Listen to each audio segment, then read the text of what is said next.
Angry women. Controversy. Women's rights. Rachel Maddow. Gender equality. Equality.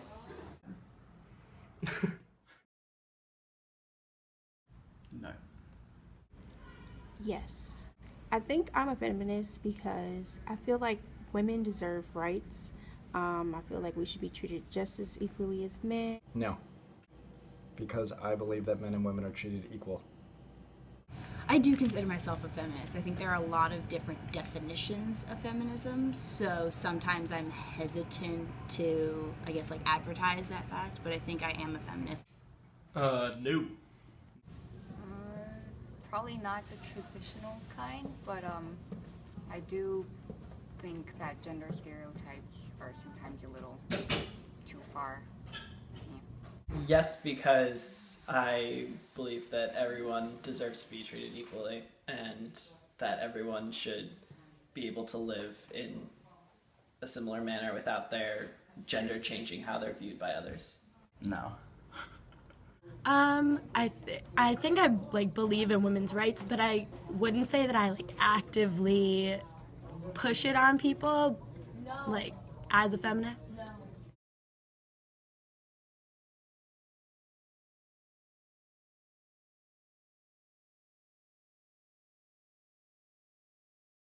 I don't plan on being a stay-at-home mom, so I want to, work and get my career going. I'm not here at school for no reason to just be a stay-at-home mom. So I think both of us.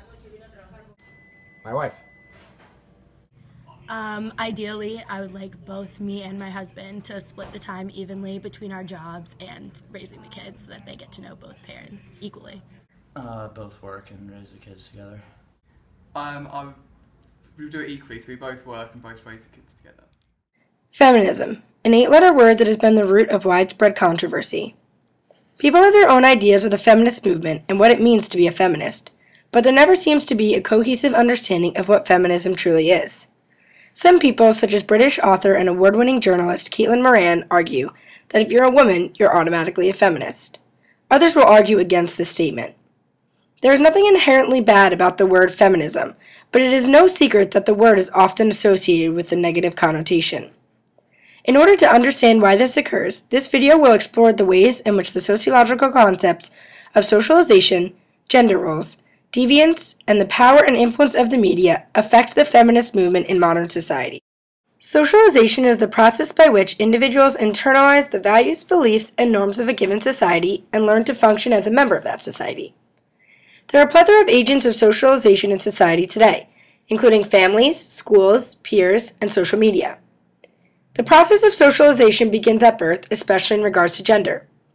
Immediately, a clear distinction is made between males and females, and from the very moment that they are born, children are socialized to act accordingly to their gender. Baby girls are dressed in pink onesies with cute bows and tutus, while baby boys are dressed in blue onesies with designs of sports equipment, trucks, and ties. Toys are designed specifically for each gender. Girls' toys aisles are filled with mini kitchens, Barbies, easy bake ovens, and baby dolls, while boys' aisles are brimming with superhero action figures, sports equipment, and trucks. In schools requiring uniforms, girls' uniforms typically consist of a skirt with tights or socks, and boys usually consist of pants or shorts. These very acts of socialization and pressure to act according to gender permeate nearly every aspect of a child's life. Passing through stages of socialization, first realizing oneself of agency, and next developing a sense of self based on others' perceptions, children begin developing an internalized sense of the total expectations of others in a variety of settings, making the identification of oneself as either female or male influenced by societal expectations. In the words of Judith Lorber, for human beings there is no essential femaleness or maleness, femininity or masculinity, womanhood or manhood. But once gender is ascribed, the social order constructs and holds individuals to strongly gendered norms and expectations.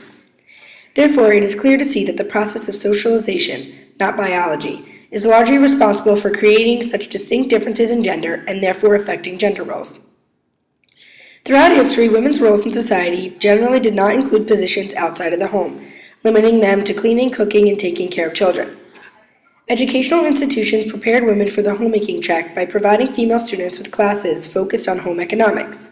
And while it is true that more recent generations have seen an increase in women's rights and involvement in society, especially in employment, people's visions of women as mothers have not much changed. According to the U.S. Department of Labor, the top 5 most prevalent occupations for women in 2010 were secretaries, registered nurses, elementary and middle school teachers, cashiers, and nursing, psychiatric, and home health aides. With women accounting for 91.1% of registered nurses and 81.8% of elementary and middle school teachers in 2010, it is clear that women unintentionally succumb to the underlying societal pressure to continue to remain in positions they've held for the past decades. According to a Pew study based on an analysis of census data in 2011, the number of married women who out-earn their husbands has increased from a mere 4% in 1960 to 15% in 2011. While this increase in breadwinning mothers is a step in the right direction towards gender equality, the astonishingly low statistic of just 15% bears witness to the perpetuated idea that men must be the primary providers for their family. With an immense influence from institutions to adhere to the unwritten rules of gender roles, any deviance from these heavily ingrained norms is met with skepticism. Deviance can be defined as any behavior or condition of existence that is in violation of established norms. The actions of feminists and the feminist movement are often seen as a deviation from the norm, which then causes the movement to be viewed in a negative light. Because feminism does not violate any laws, it is more of an informal method of deviation than it is a formal method, but a deviation nonetheless. The myth that deviance is always negative can be proven wrong by feminists. Without the deviation of women from traditional roles and their fight for women's rights throughout history, it is likely that women would not enjoy the same rights that they do today. In regards to feminism, deviance was productive. It gave and continues to give women the power to challenge social constructs that limit their roles in this world. In a technologically advanced society, the media has become one of the most powerful agents of socialization.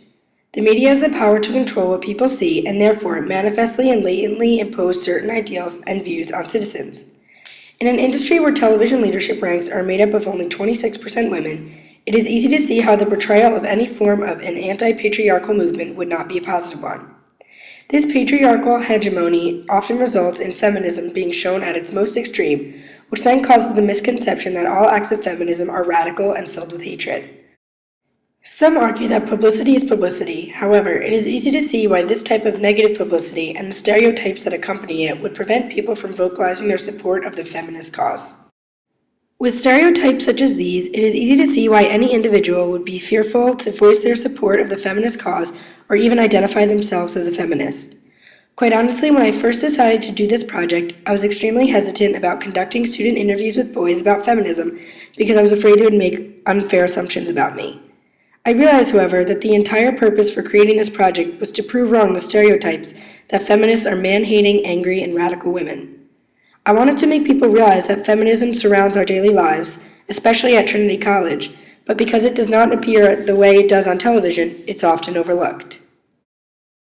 Female students taking courses in economics and biology, majoring in neuroscience and public policy and law, and working with the Career Development Center to find job interviews for employment they will continue after having children. These are the real acts of feminism. These are the faces of feminists.